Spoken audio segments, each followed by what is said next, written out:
আসসালামু আলাইকুম প্রিয় দর্শক, অনলাইন আলোচনায় আপনাদের সকলকে আমন্ত্রণ জানাচ্ছি। বাংলাদেশের সাবেক প্রধানমন্ত্রী শেখ হাসিনার দেশে ফেরা নিয়ে নানা মহলে নানা ধরনের আলোচনা বাড়ছে। গত সপ্তাহে তিনি আওয়ামী লীগের নেতাকর্মীদের উদ্দেশ্যে দেয়া অডিও বার্তায় 6 মাসের মধ্যে দেশে ফিরছেন এমন বার্তা দেন। এরপর ভারতের 3টি গণমাধ্যমে প্রকাশিত ইমেল সাক্ষাৎকার প্রকাশিত হয়। সেখানে তিনি শিগগিরই দেশে ফিরছেন এবং তার দেশে ফেরা ও তার দল আওয়ামী লীগের বাংলাদেশের রাজনীতিতে ফেরার জন্য নীরবে প্রস্তুতি চলছে এমন তথ্যও জানান। তারপর বাংলাদেশের কয়েকটি গণমাধ্যমে খবর প্রকাশিত হয় আওয়ামী লীগ সভানেত্রী ভারত থেকে ফিরে বিচারের মুখোমুখি হতে চান। প্রশ্ন উঠেছে, একদিকে শেখ হাসিনার মৃত্যুদণ্ড থাকা, অন্যদিকে বাংলাদেশ সরকারের নির্বাহী আদেশে আওয়ামী লীগের কার্যক্রম নিষিদ্ধ থাকা সত্ত্বেও বাংলাদেশের এই সাবেক প্রধানমন্ত্রী আসলে কিভাবে ফিরবেন? কারণ এর সাথে আইনি, নিরাপত্তাজনিত ও রাজনৈতিক স্পর্শকাতর কিছু বিষয় জড়িত আছে, যেগুলোর সমাধান কোন একটি একক পক্ষের হাতে নেই। বিশ্লেষকরা মনে করেন, যেহেতু শেখ হাসিনা দিল্লিতে আছেন, তাই তার ফেরার ক্ষেত্রে ভারত সরকারের সম্মতি যেমন প্রয়োজন, তেমনি আইনসম্মতভাবে ফেরার জন্য বাংলাদেশ সরকারের কাছ থেকে ট্রাভেল পাস লাগবে। স্বাভাবিকভাবে প্রশ্ন দেখা দিচ্ছে, শেখ হাসিনা যে বাংলাদেশে ফিরে বিচারের মুখোমুখি হওয়ার কথা বলছেন, তাতে কি ভারত সরকারের সায় আছে? অন্যদিকে বাংলাদেশ সরকারও কি এর জন্য প্রস্তুত? মানে শেখ হাসিনা ফিরলে নিরাপত্তাজনিত বিষয়টি নিয়ে বাংলাদেশের বর্তমান বিএনপি সরকার 7-5 ভেবে ফেলেছে। সংশ্লিষ্ট একাধিক সূত্র বলছে, শুধু বাংলাদেশ ও ভারত নয়, শেখ হাসিনা ও আওয়ামী লীগের ফেরার বিষয়টি তৃতীয় আরো একটি দেশের সাথে সংশ্লিষ্ট। মহাক্ষমতার সেই দেশটি কি তাহলে মধ্যস্থতাকারীর ভূমিকায় এরই মধ্যে নেমে গেছে? বিস্তারিত জানতে চলুন যাওয়া যাক বিশ্লেষণে।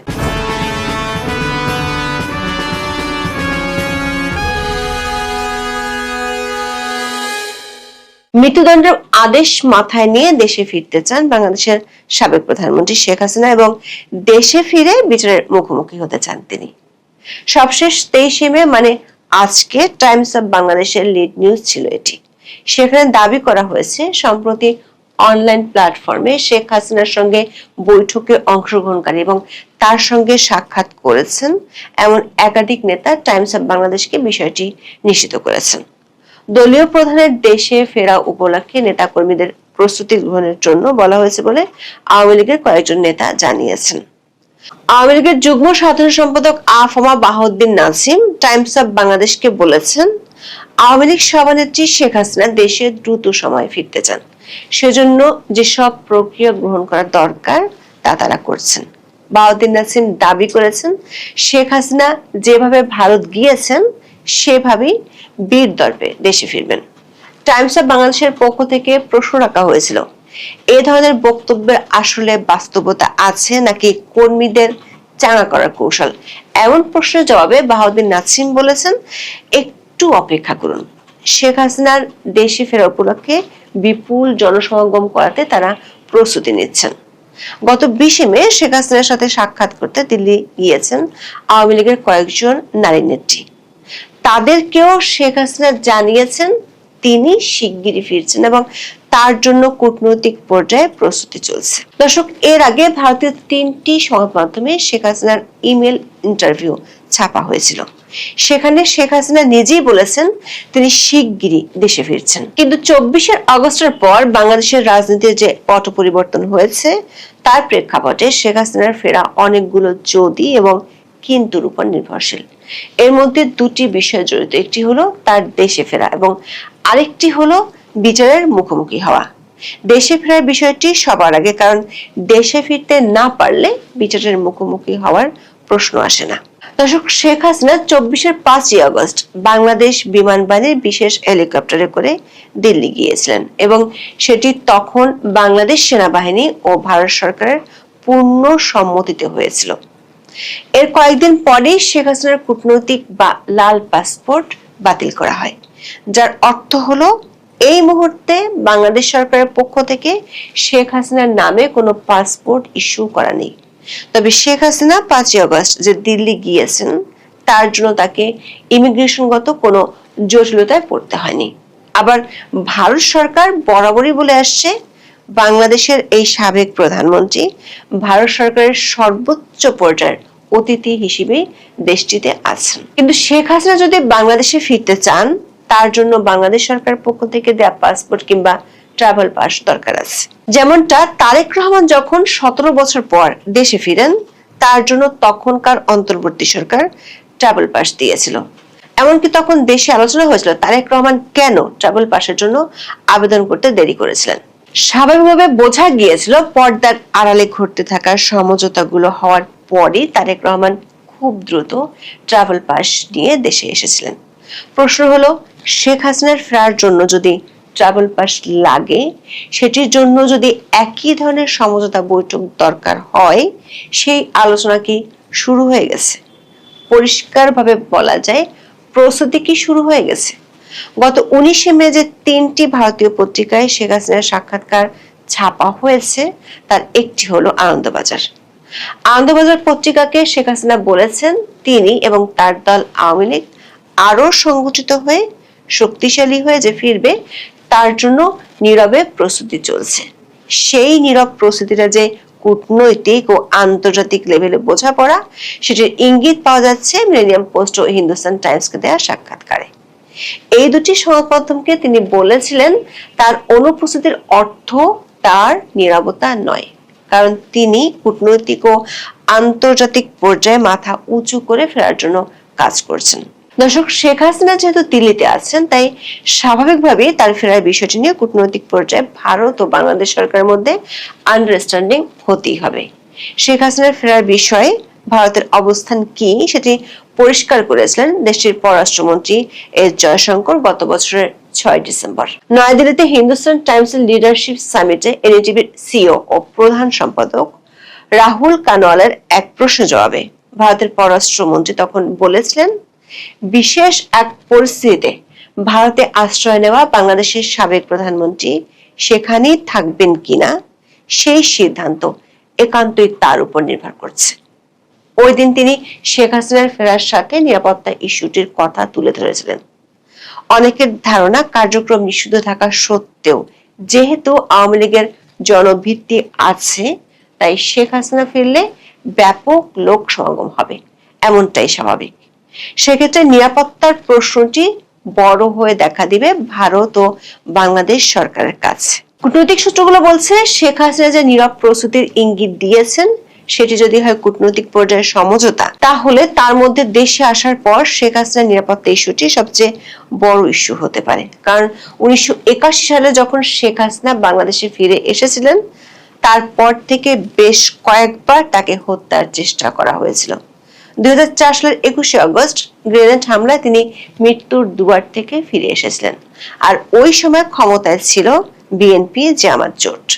ওই ঘটনার জন্য শুধু দেশেই নয়, আন্তর্জাতিক ক্ষেত্রেও বিএনপি জামাত সরকার ব্যাপক সমালোচনার মুখে পড়েছিল। বিশ্লেষকরা মনে করেন শেখ হাসিনার স্বদেশ ফেরার ক্ষেত্রে তার নিরাপত্তা ইস্যুটি নিয়ে ভারত ও বাংলাদেশ সরকারের মধ্যে কতটুকু সমঝোতা হচ্ছে তার উপর অনেক কিছুই নির্ভর করছে। অনেকে বলছেন এখনো পর্যন্ত প্রশাসনিক কর্মকাণ্ড দেখে মনে হচ্ছে না বিএনপি কিংবা সরকার আওয়ামী লীগকে খুব বেশি ছাড় দিতে চায়।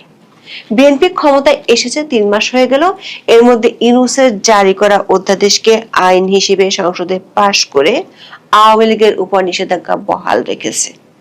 আওয়ামী লীগের বহু নেতাকর্মী যারা বিনা বিচারে জেলে আছেন, তাদেরকে আদালত জামিন দিলেও সরকার ছাড় দিতে রাজি নয়। আসাদুজ্জামান নূর, সেলেনা হায়াত আইভি, নুরুল ইসলাম সুজন, সাবেক প্রধান বিচারপতি খায়রুল হক আদালত থেকে জামিন পেলেও সরকার কোনো না কোনোভাবে তাদের আটকে রেখেছে। আওয়ামী লীগের অঙ্গ সংগঠনগুলো দেশের অনেক জায়গায় মিছিল করলেও পুলিশ গ্রেপ্তার করছে। এই কারণে অনেকেই মনে করেন কূটনৈতিক পর্যায়ে সমঝোতা হচ্ছে কিনা তার পুরোপুরি আভাস পাওয়া যাচ্ছে না। যদিও বাংলাদেশ সরকারের স্বরাষ্ট্রমন্ত্রী সালাউদ্দিন আহমেদ বলেছেন তার সরকার চায় শেখ হাসিনা দেশে ফিরে আইনের মুখোমুখি হোক। কূটনৈতিক সূত্রগুলো বলছে শেখ হাসিনা দেশে যে ফিরতে চান সেটি ভারত সরকারকে নির্বাচনের পরপরে তিনি জানিয়ে দিয়েছিলেন। কিন্তু ভারত সরকার শেখ হাসিনাকে নিরাপত্তা নিশ্চিত না করে দেশে ফিরতে দিতে চান না। আবার বাংলাদেশে ফিরতে হলে বাংলাদেশ সরকারের কাছ থেকে যে ট্রাভেল পাস লাগবে সেটিও সমঝোতার অংশ।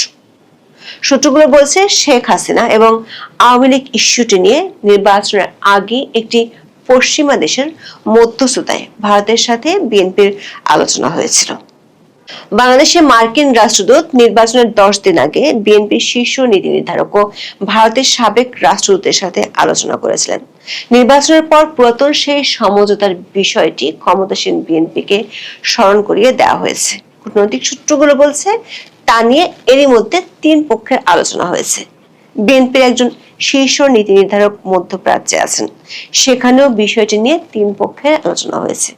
বিএনপির আরেক শীর্ষ নীতি নির্ধারক কিছুদিন আগে লন্ডনে গিয়েছিলেন, সেখানে একই সময় দিল্লি থেকে গিয়েছিলেন ট্রাম্পের বিশেষ দূত সার্জিও ঘোষ।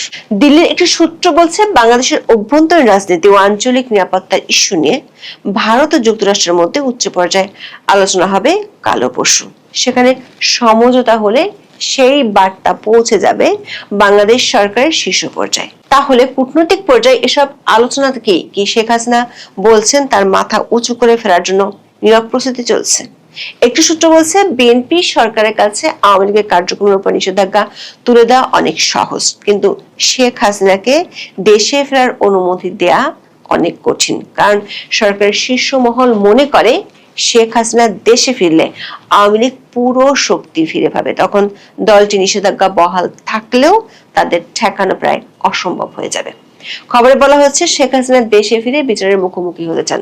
টাইমস অফ বাংলাদেশের খবরে বলা হয়েছে সম্প্রতি শেখ হাসিনার সঙ্গে সাক্ষাৎ করেছেন ইউরোপ আওয়ামী লীগের এক নেতা। নাম প্রকাশ না করার শর্তে টাইমসকে তিনি বলেছেন সাবেক প্রধানমন্ত্রী দেশে ফিরে বিচারের মুখোমুখি হতে চান। তার এই মনোভাবের কথা ভারত সরকারকে জানানো হয়েছে। এমনকি তিনি আগামী 15 আগস্ট আগে দিল্লিতে বাংলাদেশ হাই কমিশনের কাছে ট্রাভেল পাসও চাইতে পারেন। দর্শক, শেখ হাসিনার বিরুদ্ধে 600-র বেশি মামলা আছে। কয়েকটি মামলার রায় হয়েছে, তার মধ্যে জুলাই আন্দোলনে মানবতা বিরোধী অপরাধে আন্তর্জাতিক অপরাধ ট্রাইব্যুনাল গত 17 নভেম্বর শেখ হাসিনা ও তার সরকারের স্বরাষ্ট্রমন্ত্রী আসাদুজ্জামান খান কামালকে মৃত্যুদণ্ড দিয়েছে। এটি সবচেয়ে গুরুতর শাস্তি। আইনি পরিভাষায় বলতে গেলে সাধারণ নিয়মে এই রায়ের বিরুদ্ধে সরাসরি আপিল করার নিয়মিত সময়সীমা পার হয়ে গেছে। আন্তর্জাতিক অপরাধ ট্রাইব্যুনাল আইন 1973-এর 21 ধারা অনুযায়ী রায় ঘোষণার 30 দিনের মধ্যে সুপ্রিম কোর্টের আপিল বিভাগে আপিল দায়ের করতে হয়। 2025 সালের 17 নভেম্বর রায় হওয়ার পর নিয়মিত সেই 30 দিনের সময়সীমা গত বছরের ডিসেম্বরের মাঝামাঝিতেই শেষ হয়ে গেছে। তাহলে কি তিনি ফাঁসি নিশ্চিত জেনেই দেশে ফিরবেন? সম্প্রতি দলের নেতাদের সঙ্গে টেলিগ্রামের একটি গ্রুপ কলে শেখ হাসিনা বলেছেন তার এখন যে বয়স তাতে আর সর্বোচ্চ কয়েক বছর বাঁচতে পারেন। দেশে এসে গণতন্ত্রের জন্য যদি তাকে ফাঁসির মঞ্চেও যেতে হয় তাতেও তার কোনো কষ্ট থাকবে না। সাধারণ নিয়মে আপিলের নিয়মিত সময়সীমা শেষ হলেও আইনি দরজা পুরোপুরি বন্ধ হয়ে যায়নি। তবে এর জন্য তাকে একটি বড় আইনি শর্ত পূরণ করতে হতে পারে। সেটি হলো ফৌজদারি এবং আন্তর্জাতিক অপরাধ আইনের প্রতিষ্ঠিত নীতি অনুযায়ী একজন পলাতক আসামি আদালত বা আইনের আশ্রয় পেতে পারেন না। শেখ হাসিনা যেহেতু এখন আদালতের কাছে পলাতক অবস্থায় আছেন, তাই তার পক্ষে এখন সরাসরি আপিল করার সুযোগ নেই। তিনি যদি ভবিষ্যতে বাংলাদেশে ফিরে আসেন, আদালতের কাছে আত্মসমর্পণ করেন অথবা তাকে গ্রেপ্তার করে আইনের মুখোমুখি করা হয়, তখন তিনি আপিল বিভাগে আপিল করার অনুমতি চাইতে পারবেন। সে সময় তার আইনজীবীরা পলাতক থাকা বা অনুপস্থিত রায় হওয়া এবং সার্টিফাইড রায়ের কপি বিলম্বে পাওয়াকে যৌক্তিক কারণ হিসেবে দেখিয়ে বিলম্ব মার্জনা বা লিমিটেশন মওকুফের আবেদন করতে পারবেন। আদালত যদি সেই কারণ যুক্তিযুক্ত মনে করে তবে আপিলটি শুনানির জন্য গ্রহণ করা হবে। দর্শক, সুপ্রিম কোর্টের 3জন সিনিয়র আইনজীবী 24-এর 5 আগস্ট উদাহরণ টেনে বলেছেন ওই সময় ফাঁসির দণ্ডপ্রাপ্ত অনেক আসামি রাতারাতি বের হয়ে গেছেন। এমনকি তাদের মধ্যে অনেকে সংসদ সদস্য হয়েছেন। তাদের মত তখন রাজনৈতিক পরিস্থিতি ও সমঝোতার কারণে এটি হয়েছিল। এ কারণে শেখ হাসিনা দেশে ফিরে আসা এবং বিচারের মুখোমুখি কিভাবে হবেন তা সম্পূর্ণ নির্ভর করছে কূটনৈতিক ও রাজনৈতিক সমঝোতার উপর। তবে সেই সমঝোতার আলোচনা যে এরই মধ্যে অনেকখানি এগিয়েছে সেটির ইঙ্গিত একাধিক সূত্রে পাওয়া গেছে। এখন এই পর্যন্ত, সবাই ভালো থাকুন, সুস্থ থাকুন, নিরাপদে থাকুন। দেখা হবে আগামী পর্বে। আসসালামু আলাইকুম ওয়া রাহমাতুল্লাহি ওয়া বারাকাতুহু।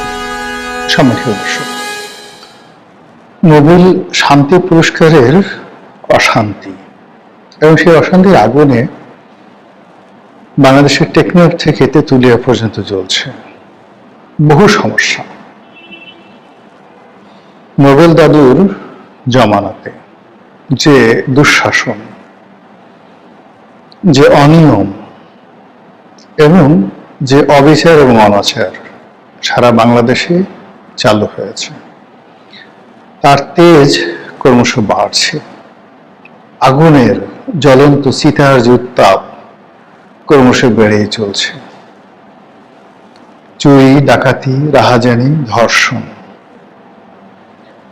বিশেষ করে মাদ্রাসা ছাত্র এবং ছাত্রীদের উপর যে যৌন নির্যাতন, এটি অতীতের যে কোনো সময়ের চাইতে প্রলয়ঙ্কারী রূপ ধারণ করেছে। মানুষের অপরাধ করার মন এবং মানসিকতা যে কোন পর্যায়ে গিয়ে পৌঁছে গেছে। অতি সম্প্রতি গাজীপুরের যে কাপাসিয়া, সেখানে স্বামীর হাতে তার সন্তান, সন্ততি, স্ত্রী এবং আরো একজন স্ত্রীর আত্মীয়, মোট 5 জন যেভাবে খুন হয়েছেন, তারপর খুনি যেভাবে স্বীকারোক্তি দিয়েছে, অবস্থা দৃষ্টে মনে হয় আমাদের যে অপরাধ করার মন মানসিকতা, এগুলোর একটা বিবর্তন হয়ে গেছে, যেটি এই বাংলাদেশে কখনো ছিল না। বাজারে জিনিসপত্রের দাম হু হু করে বাড়ছে, টাকার অবমূল্যায়ন হচ্ছে। বড় বড় পরিবারগুলো যারা কখনো গত 10-20 বছরে হাত পাতেননি, সেই সমস্ত মানুষ অনেকটা রাস্তার ফকিরের মতো হয়ে গেছেন। এই আমি যখন ভিডিও করছি তার কিছুক্ষণ আগে আমার এক বন্ধু, বাংলাদেশের বেশ সিনিয়র একজন আইনজীবী, আজ থেকে 20 বছর আগে সে 4500 স্কোয়ার ফিটের একটি সেই অ্যাপার্টমেন্ট গুলশানের মতো জায়গাতে সে কিনে সেখানে বসবাস করছিল।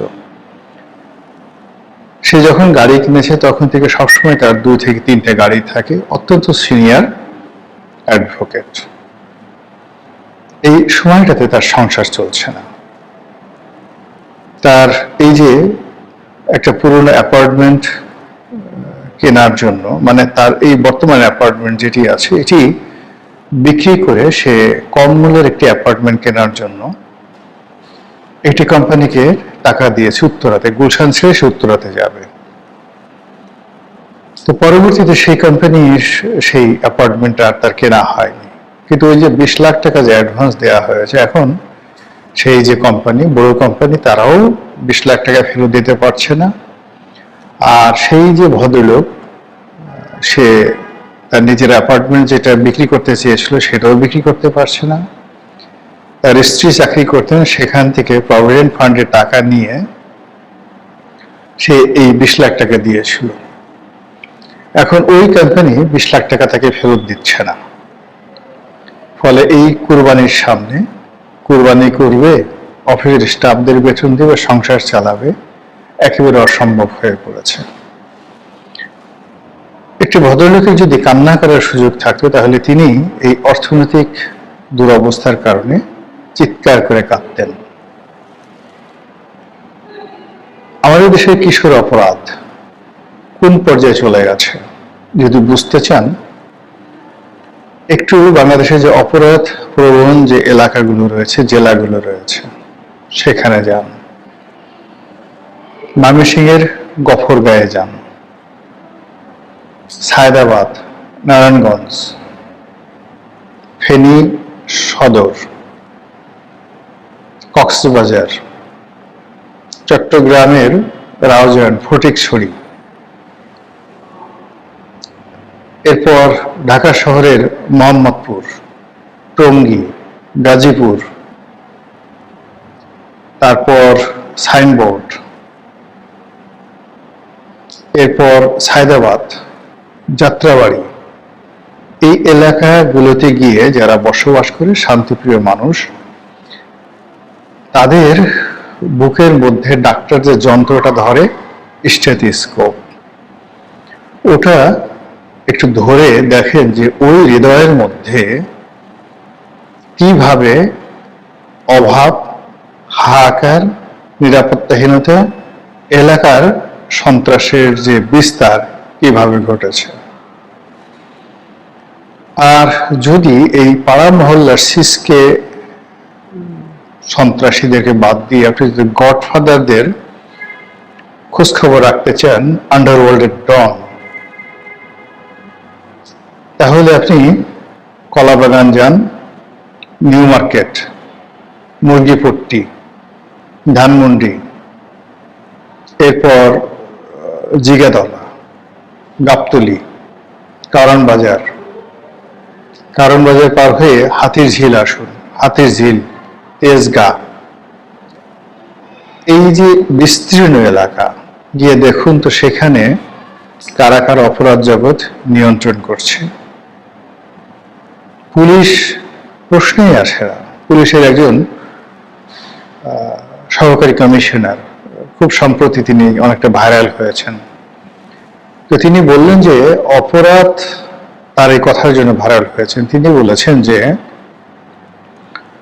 এই অপরাধ যারা করে তাদের ব্যাপারে সামাজিক যে সকল কানেক্টিভিটি রয়েছে এলাকার বা মহল্লার, পাড়া মহল্লার যে মাস্তান, না মুরব্বী, জ্ঞানী গুণী, বড় বড় লোক, তাদের কাছে যাই, কথা বলি, পরে খোঁজ নিয়ে দেখি এরাই এই সন্ত্রাসের এবং অপরাধের গডফাদার। এটা হলো রিয়ালিটি। আচ্ছা বলেন তো, আজ থেকে 18 মাস আগে, আজ থেকে 2 বছর আগে এই ধরনের কথাবার্তা কি আমরা কখনো শুনেছি? সারা বাংলাদেশে হামের আতঙ্কে সবাই থরথর করে কাঁপছে। এ যাবৎকালে 300 শিশু মারা গিয়েছে, লক্ষ লক্ষ শিশু হাম দ্বারা আক্রান্ত। যে সকল হাসপাতালে ধরুন 50 জনের ধারণ ক্ষমতা, সেখানে অন্যান্য রোগী বাদ মোর দেন 200, 300 শুধুমাত্র হামের রোগী সেখানে ভর্তি হয়েছে, এবং এটি খুব দ্রুত বিস্তার লাভ করছে। এত দ্রুত বিস্তার লাভ করছে এটা বলার মতো নয়।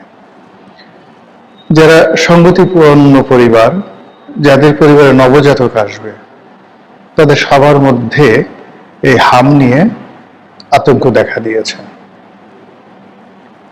এই হামের টিকা দেওয়া হয়নি, কেনা হয়নি, এখানে ভাগ বাটোয়ারা হয়নি, এবং এই কাজের জন্য ইউনূস জমানার, ইউনূস এবং তার সঙ্গী সাথী এবং তার যে সিন্ডিকেট রয়েছে, সারা বাংলাদেশের মানুষ তাদেরকে 14 গোষ্ঠী উদ্ধার করছে যে মানুষ এত অপরাধ প্রবণ, এত পাপিষ্ঠ, এত লোভী, এত নির্মম, এত নিষ্ঠুর হয় কি করে। নবজাতক শিশুদের হামের টিকা, এর থেকে ব্যবসা করতে হবে? এতটা নিচু, এতটা খারাপ, এতটা বাজে মানুষ এই বাংলাদেশে জন্ম নিয়েছে। মোহাম্মদী বেগ, মিরন, মানে মীর জাফরের ছেলে মিরন এবং মোহাম্মদী বেগ, যে সিরাজউদ্দৌলাকে হত্যা করেছিল, আমরা মনে করি যে এরা ইতিহাসে নিষ্ঠুরতম ব্যক্তিত্ব, কিন্তু এবার হামিদ টিকার কেলেঙ্কারির সাথে যারা জড়িত, এদের কুকর্ম, এদের মন মানসিকতা, এতে ইবলিস ফেল, ইবলিস আত্মহত্যা করবে এদের দেখলে। মিরন, মোহাম্মদী বেগকে যদি বলা হয় এরকম অপরাধ, 300 শিশুকে মেরে ফেলা হয়েছে, সঙ্গে সঙ্গে মিরন আত্মহত্যা করবে, মোহাম্মদী বেগ আত্মহত্যা করবে, এমনকি সীমার ইমাম হুসেন রাদিয়াল্লাহু তাআলা আনহুর গলায় ছুরি চালিয়েছিল, সেই সীমার বিষ খেয়ে মরবে, গলায় দড়ি দিয়ে মরবে।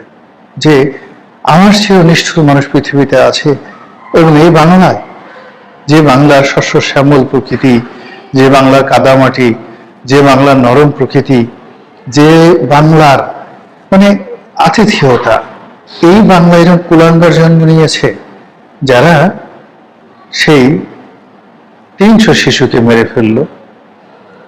আমরা আইমে জাহিলিয়াতের কথা বলি, আরবে নারী শিশুদেরকে হত্যা করা হতো, জীবন্ত কবর দেয়া হতো। আমি জানি না 300 শিশুকে তারা কখনো কবর দিয়েছে কিনা। যদি 300 শিশুকে কবর দিত হয়তো আরবে নারী জাতি থাকতো না। তারা দিয়েছে 1 জন 2 জন 5 জন। কিন্তু এখন কি হচ্ছে? এরপরে প্রথম আলো রিপোর্ট করেছে শুধু হামের টিকা না, ভিটামিন এ নবজাতক শিশুর জন্য অত্যন্ত গুরুত্বপূর্ণ একটি ওষুধ, এই ভিটামিন এ আমদানি করা হয়নি শান্তির দূতের আমলে। এই শান্তি আমাদের দরকার নেই। এই অশান্তির বীজ আমাদেরকে কত বছর শৃঙ্খলিত রাখবে? এই অশান্তি সে আমেরিকার সঙ্গে চুক্তি করেছে।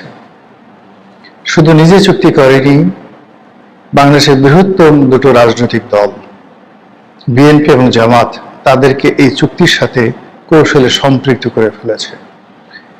এমন একটা প্যাচের মধ্যে ফেলে দেওয়া হয়েছে বিএনপিকে এবং জামাতকে, তারা এই ব্যাপারে চিন্তা করার সময় পায়নি। ওই মুহূর্তে দ্য কনসিকুয়েন্স, দ্য সিচুয়েশন এমন একটা পরিস্থিতিতে নিয়ে যাওয়া হয়েছিল যে একটা শৃঙ্খলিত গোলামীর জিঞ্জির একটি জাতিকে পরিয়ে দেওয়ার জন্য, তার হাতে পায়ে বেড়ি পরানোর জন্য এই যে নোবেল নামক বা শান্তি নামক যে অশান্তি আমাদের এই দেশকে যা কিছু করেছে, কিয়ামত পর্যন্ত অভিসম্পাদ তাদের জন্য। যে ঝামেলার মধ্যে আমরা পড়ে গেছি, এই ঝামেলা থেকে সহজে বের হওয়া যাবে না। দিন যত যাবে একটার পর একটা ঝামেলা আসতে থাকবে, আর একটা নতুন বিপ্লব, আর একটা নতুন যুদ্ধ। আজ আমেরিকা দেখেন, সেই আমেরিকা 1930 সনের দিকে এই বদমাশ সেই সিন্ডিকেট, দ্য মার্কিন সিন্ডিকেটের কবলে পড়ে। সেখান থেকে আজ পর্যন্ত 1930 থেকে আজ পর্যন্ত বের হতে পারেনি। প্রথম মহাযুদ্ধের সময় ইউরোপে তারা থাবা বিস্তার করে, দ্বিতীয় মহাযুদ্ধের পর তারা সেখানে সৈন্য পাঠায় এবং সেই সৈন্য এখনো জার্মানিতে আছে, সেই সৈন্য এখন পুরো ইউরোপে আছে, তুরস্কে আছে, সব জায়গাতে আছে। উপসাগরীয় যুদ্ধের কথা বলে, সাদ্দামকে মারার কথা বলে, পুরো মধ্যপ্রাচ্যে তারা যেভাবে শূন্য সমাবেশ করেছে, সৌদি আরব, কাতার, দুবাই থেকে শুরু করে সব দেশে, ইয়ামেন, এরপরে সিরিয়া, সব দেশে মার্কিন ঘাঁটি তারা নির্মাণ করেছে এবং ওই ঘাঁটির ক্ষয় খরচা থেকে শুরু করে যা কিছু রক্ত চুষে চুষে, আরবদের রক্ত চুষে চুষে তারা সেই জাতিকে শেষ করে দিচ্ছে। নিজেরা তেল বিক্রি করে, স্বর্ণ বিক্রি করে, মাটির নিচের মূল্যবান দ্রব্য সামগ্রী বিক্রি করে তারা নিয়ে যাচ্ছে, আর অন্যদিকে আরবদেরকে ভাতৃঘাতী সংঘর্ষে জড়িয়ে ওয়াশিংটনে বসে বসে তারা তুড়ি বাজাচ্ছে। একই সমস্যা আফগানিস্তান এবং পাকিস্তানের সাথে করেছে, একই সমস্যা পাকিস্তান এবং ভারতের সাথে করেছে, এবং বাংলাদেশকে কেন্দ্র করে ভারতের 7 সিস্টার,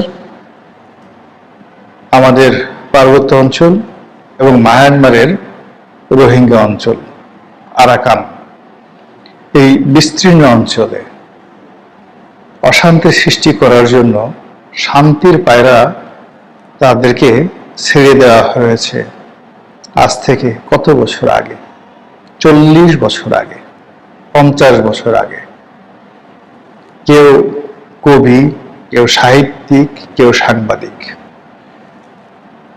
কেউ বুদ্ধিজীবী, কেউ অর্থনীতিবিদ, কিন্তু সবাই এই শান্তির পায়রার লেজ, পাখা, হাত, পা সবকিছু। আমাদের এই দেশকে, আমাদের এই মাতৃভূমিকে আমাদের এই জাতিকে এরা অনেকটা ক্যান্সারের মতো শোষণ করছে।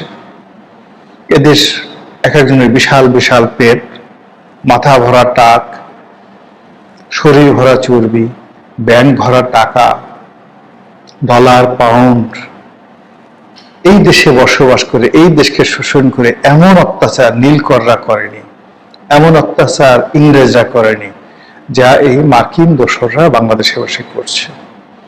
এবং সেই দোসরদের চূড়ান্ত যে নীল নকশা, সেই নীল নকশা গত 2 বছর ধরে ক্রমাগতভাবে আমাদের দেশকে যেভাবে ধ্বংসের অতলান্তে নিয়ে গেছে, একমাত্র স্বয়ং আল্লাহর সাহায্য ছাড়া আমরা এর থেকে বের হতে পারবো না। আল্লাহর সাহায্য চাই, আপনাদের দোয়া চাই। আসসালামু আলাইকুম ওয়া রাহমাতুল্লাহি ওয়া বারাকাতুহু।